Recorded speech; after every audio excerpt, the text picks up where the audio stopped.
ആരാണ് വിസ്മയ? ഞാനാണ് സർ. ഇത് അമ്മയാണല്ലേ? ആ അതെ. അമ്മ ഗാനഭൂഷണമാണ്. പ്രശസ്ത സംഗീതജ്ഞ GS അരുന്ധതി. എവിടെയോ കേട്ടിട്ടുള്ളത് പോലെ.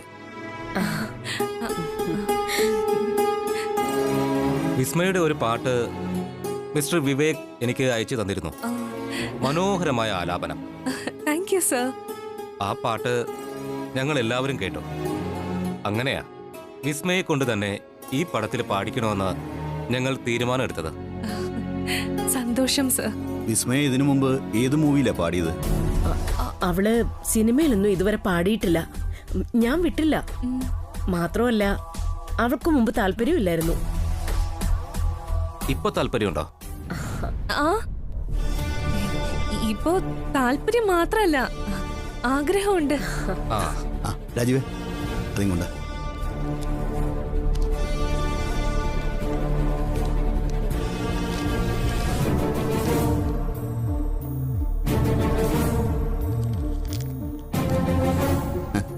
എങ്കിൽ പിന്നെ ഐശ്വര്യപൂർവ്വമായി അഡ്വാൻസ് അങ്ങ് പിടിച്ചാട്ടെ.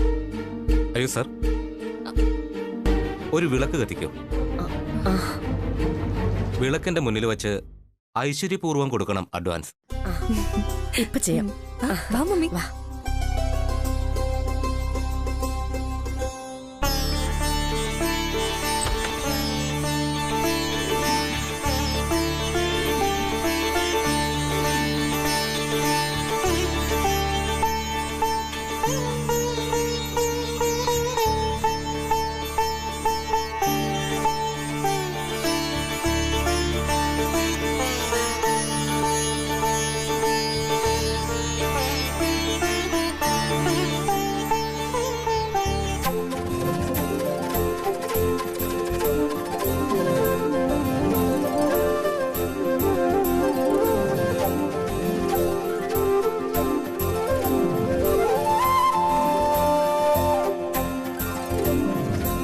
ഇനി വിസ്മയ ഒരു പ്രാർത്ഥനാ ഗാനം പാടും. അതെ, അവളുടെ വോക്കൽ കോഡിന് എന്തോ ഒരു പ്രശ്നം. ഞാൻ പാടാം. ശരി.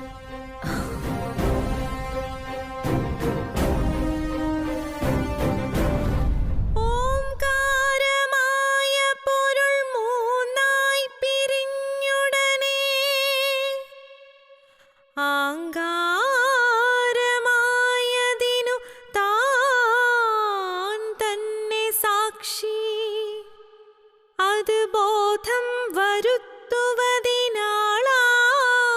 നിന്ന പരമാചാര്യരൂപ ഹരിനാരായണായ നമഃ.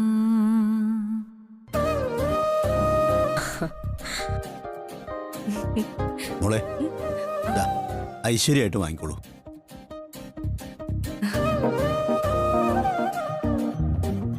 ഞാൻ കുടിക്കാൻ എടുക്കാം. മമ്മി മമ്മി നിങ്ങളെനിക്ക്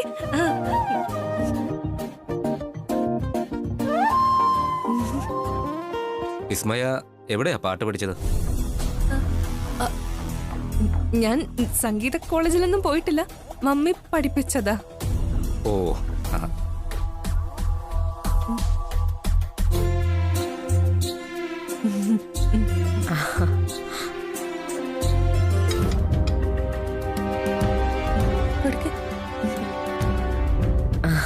താങ്ക് യു.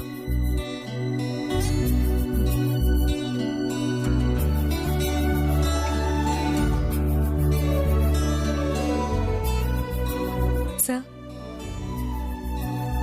സോങ് റെക്കോർഡിംഗ് ഏത് സ്റ്റുഡിയോയിലാ? അത് ദേ മ്യൂസിക് ഡയറക്ടറുടെ സ്റ്റുഡിയോയിലാ.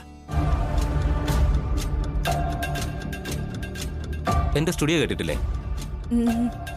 പല്ലവി.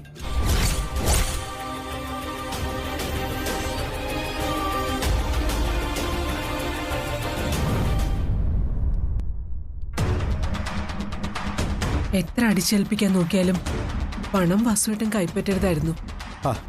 ആ രീതിയിലാണ് ദേവകി കാര്യങ്ങൾ അവർ ഓപ്പറേറ്റ് ചെയ്തത്. എനിക്ക് ആ രൂപ വാങ്ങിക്കാതിരിക്കാൻ പറ്റാതെ വന്നു. ഞാൻ പണം വാങ്ങിയില്ലെങ്കിലും ആ ജഗന്നാഥൻ സംശയിക്കും. അവൻ ഭയങ്കര ബുദ്ധിമാനല്ലേ. അവൻ എന്നെ സംശയിച്ച ഞാൻ ആരാണെന്ന് കൃത്യമായിട്ട് അവൻ അന്വേഷിക്കും. അത് കൂടുതൽ കുഴപ്പത്തിലും ആവും. അല്ലെങ്കിൽ അവൻ കൊട്ടേഷൻ മറ്റാരെങ്കിലും ഏൽപ്പിക്കും. ഇതിപ്പോ അവൻ ചെയ്യാൻ പോകുന്ന ചതികൾ നമ്മുടെ കൺമുമ്പിൽ തന്നെ വന്നു പെട്ടില്ലേ. ഇയാൾ ഇങ്ങനെ ശത്രുതയുമായി കുഞ്ഞുങ്ങളോട് പകരം വീട്ടാൻ നടന്ന് കുറെ നാളായി തുടങ്ങിയിട്ട് ഇതിനൊരു അവസാനമില്ലേ വാസുവേട്ട?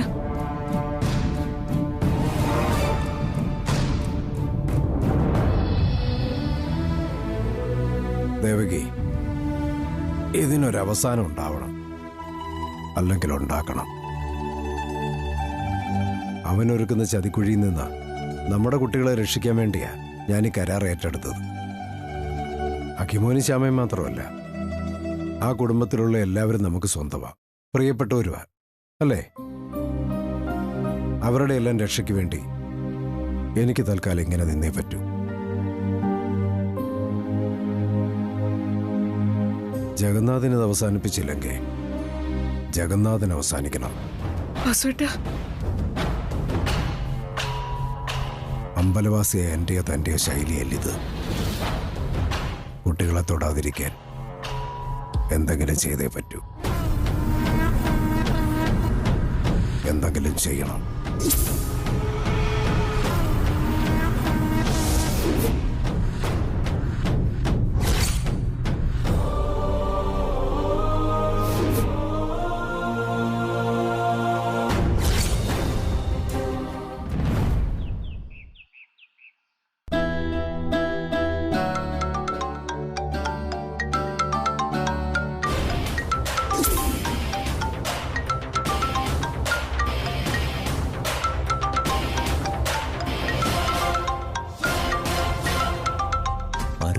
Madam,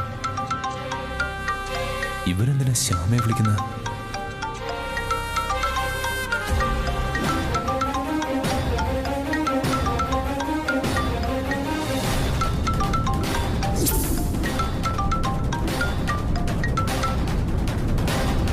hello, ശ്യാമയില്ലേ? ആ, ശ്യാമ വാഷ്റൂമിലാ. എന്താ വേണ്ടത്? ഞാൻ വെറുതെ വിളിച്ചതാ.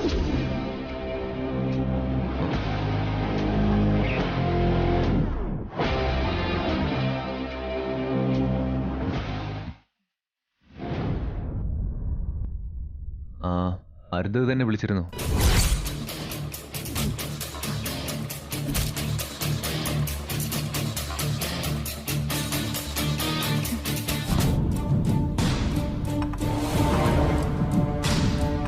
അല്ല, എന്തിനാ ഇനി അവർ തന്നെ വിളിക്കുന്നത്? എനിക്കറിയില്ല. അവരുമായിട്ട് എന്തെങ്കിലും ഏർപ്പാടുണ്ടോ? ഏയ് ഇല്ല സർ.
മമ്മി, എന്താ അവിടെ പ്രശ്നം?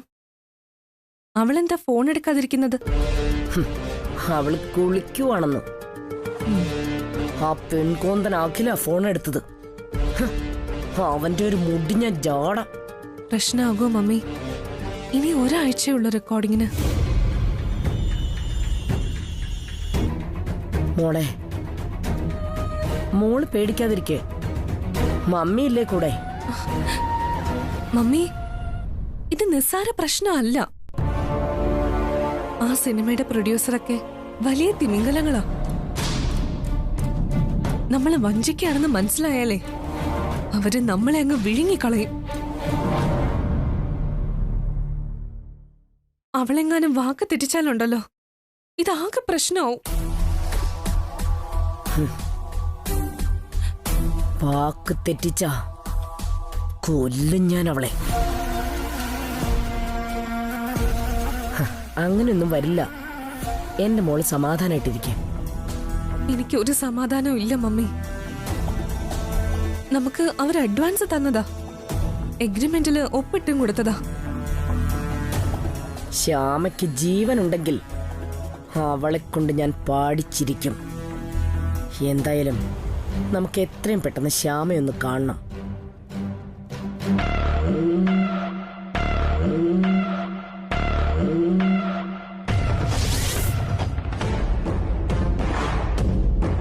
ദൈവമേ, 11 KVയിലാണല്ലോ ഞാൻ തല വെച്ചിരിക്കുന്നത്.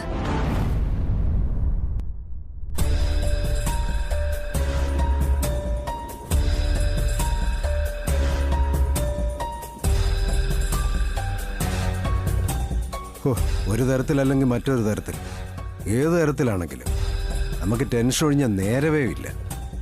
എന്തൊരു ദുർവിധി ഇതൊന്നും ആലോചിക്കുമ്പോഴാ. ഈ ലോകത്തുള്ള എല്ലാ മനുഷ്യർക്കും മനസ്സിൽ നന്മയും കരുണയും എല്ലാം ഉണ്ടായിരുന്നെങ്കിൽ എന്ത് മനസ്സമാധാനായേനെ. ഇതൊന്നിന് മറ്റൊന്നിനെ ഇല്ലാതാക്കണം.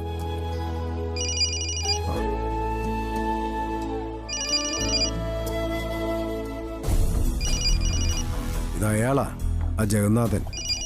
അയ്യോ, വാസുവേട്ടൻ ഫോൺ എടുക്ക്. ഹലോ. ഹലോ, നാരായണനല്ലേ? അതെ സാർ, നാരായണനാണ്. ഇപ്പോ ഇയാൾ ആനന്ദ നിലയത്തിൽ ഡ്യൂട്ടിയിലാണോ? അല്ല സാർ, എനിക്കിന്ന് നൈറ്റ് ഡ്യൂട്ടിയാ. ഞാനിപ്പോ വീട്ടിലാ. ഞാൻ നേരത്തെ പറഞ്ഞല്ലോ നാരായണ, എനിക്ക് ഒരു പ്രത്യേക സ്വഭാവമാണ്. ഒരു കാര്യം നടത്തണമെന്ന് വിചാരിച്ചാ അത് നടത്തുന്നത് വരെ അത് തന്നെ ആയിരിക്കും മനസ്സിൽ. ഏതായാലും ഞാനൊരു കൊട്ടേഷൻ നാരായണനെ ഏൽപ്പിച്ചു. അഡ്വാൻസ് കൈപ്പറ്റി നാരായണൻ അത് ഏൽക്കുകയും ചെയ്തു. സാർ, ഞാനൊരു ഗുണ്ടയൊന്നുമല്ല. നാരായണ ഗുണ്ടയൊന്നും അല്ല എന്നുള്ളത് എനിക്കറിയാവല്ലോ. ഇത് ഗുണ്ടകൾക്ക് ചെയ്യാൻ പറ്റുന്ന പണിയും അല്ലല്ലോ.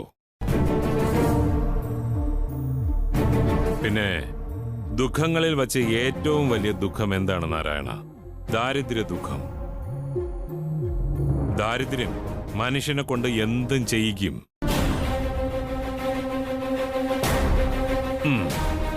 ഒരു സെക്യൂരിറ്റി പണിക്കാരന് കിട്ടുന്ന ശമ്പളം എത്രയാണെന്നൊക്കെ എനിക്ക് നന്നായിട്ട് അറിയാം. എന്താ നാരായണ ഒന്നും മിണ്ടാതെ നിൽക്കുന്നേ? ഒന്നുമില്ല സാർ, സാറ് പറയുന്നൊക്കെ ഞാൻ കേട്ടുകൊണ്ട് നിൽക്കുക. ഗുഡ്. എന്നാ ഇനി ഞാൻ പറയാൻ പോകുന്നതും കൂടി നാരായണ ശ്രദ്ധിച്ച് കേൾക്കണം. ഇന്ന് രാത്രിയാണ് ആ ഓപ്പറേഷൻ. ശ്യാമയെയോ അഖിലിനെയോ ഇവരിൽ ആരെങ്കിലും ഒരാളെ ഇന്ന് കൊന്നിരിക്കണം.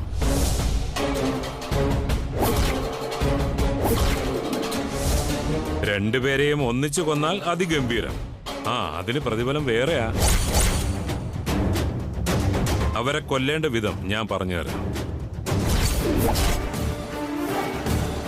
അവിടുത്തെ ആ മോട്ടോർ സെറ്റിന്റെ വയർ അങ്ങ് പൊട്ടിച്ചിട്ടാ മതി. കറണ്ട് അടിച്ച് 3 മരണം. ആരും സംശയിക്കൂല, ആരുടെ പേരിലും കുറ്റവും വരില്ല. ഇന്ന് രാത്രി ഈ ഓപ്പറേഷൻ നടന്നിരിക്കണം. എന്താ നാരായണൻ നിശബ്ദനായിട്ട് നിൽക്കുന്നേ?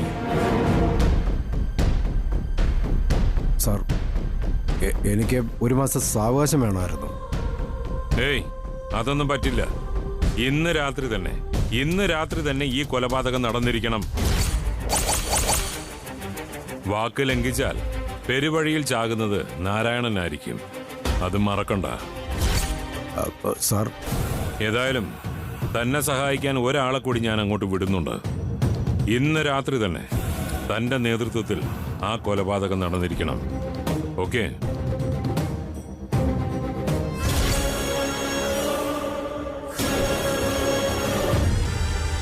എന്താ വാസുവേട്ട? എന്താ അയാള് പറഞ്ഞേ?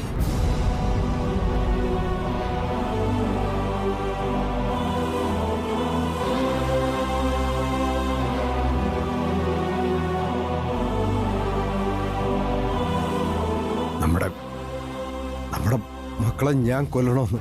ഈശ്വര,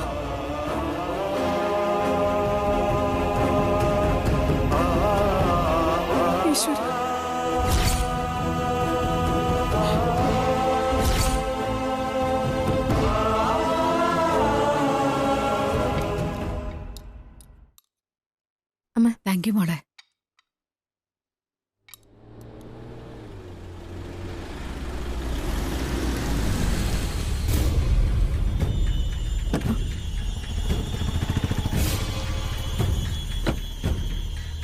അമ്മ അരുന്ധതിയാണല്ലോ.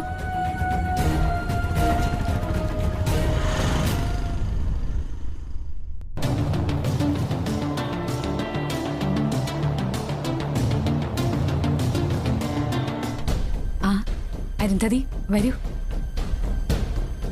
ഇരിക്ക്. നിങ്ങളൊക്കെ ഞങ്ങളെ മറന്നുപോയെങ്കിലും എനിക്ക് നിങ്ങളെ മറക്കാൻ പറ്റില്ലല്ലോ. അത് അരുന്ധതി ഇരിക്ക്.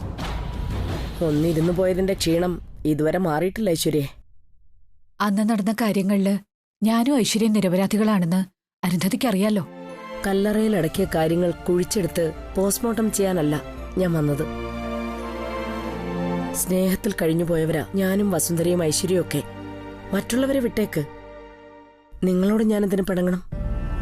ഞാൻ അരുന്ധതിയെ എപ്പോഴും ഓർക്കാറുണ്ട്. അത് ഈ നൂറ്റാണ്ടിലെ ഏറ്റവും വലിയ നുണയാ. ഓർക്കുന്നുണ്ടായിരുന്നെങ്കിൽ ഒന്ന് ഫോൺ ചെയ്യാമായിരുന്നല്ലോ. അങ്ങനെയൊന്നും പറയില്ല അരുന്ധതി. അന്നത്തെ സംഭവത്തിന് ശേഷം അമ്മയ്ക്ക് അരുന്ധതിയെ വിളിക്കാൻ ഉള്ളിലൊരു വിഷമം ഉണ്ടായിരുന്നു. അതുപോട്ടെ, വിസ്മയ്ക്ക് എന്തൊട്ട് വിശേഷം? എന്തു പറയാനാ, അവള് തകർന്നു പോയില്ലേ വസുന്ധരെ. എന്റെ കുഞ്ഞ് വെട്ടിയിട്ട വാഴ പോലെ ഒറ്റ വീഴ്ചയായിരുന്നു അന്ന് നാണം കെട്ട് വീട്ടിലെത്തിയപ്പോ. പിന്നെ ജലപാനം പോലും ഇല്ലാതെ ഒരു കൂവത്തണ്ട് പോലെ ഒരേ കിടപ്പായിരുന്നു 3-4 ദിവസം. വിസ്മയ ആഖി അത്രയ്ക്ക് മോഹിച്ചതല്ലേ? മോഹിച്ചതൊക്കെ കാക്ക കുത്തി കൊണ്ടുപോകുമ്പോഴുള്ള സങ്കടം ചെറുതല്ലല്ലോ. അവള് അത്രയ്ക്കൊന്നും അഖിലിനെ മോഹിച്ചിട്ടില്ലായിരുന്നു. അവനോടൊരു സഹതാപം തോന്നിയെന്നുള്ളത് സത്യമാ. അതുകൊണ്ട് ഒരു ജീവിതം കൊടുക്കാമെന്ന് കരുതി അത്രേ ഉള്ളൂ. അല്ലേലും ഇക്കാലത്തെ സഹതാപത്തിനൊക്കെ എന്ത് വിലയാണുള്ളത്? കാര്യങ്ങൾ നമ്മുടെ പിടിയിന്ന് പോയി. അതാ അന്നാ കല്യാണം നടക്കാതെ വന്നത്. അതിനെന്താ, ഒന്ന് നാണം കെട്ടുവെന്നതൊഴിച്ചാൽ വിസ്മയ്ക്കൊന്നും പറ്റിയിട്ടില്ലല്ലോ. അവളിപ്പോ 2ാം കെട്ടുകാരോടുള്ള സഹതാപമൊക്കെ നിർത്തി.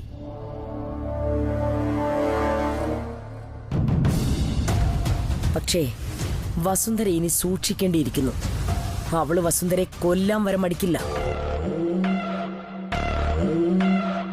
ഇത് പറയുന്നത് GS അരുന്ധതിയാ.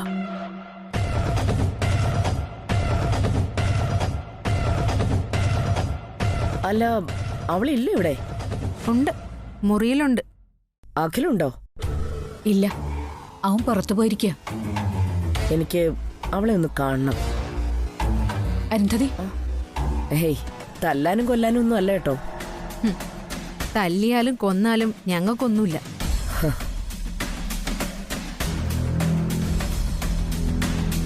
എന്താ അരുന്ധതിക്ക് അവളുമായിട്ട് ഇടപാട്? ഒരിടപാടുമില്ല. ബദ്ധശത്രുക്കളല്ലേ, വല്ല ചീത്ത പറയാനും വന്നതായിരിക്കും.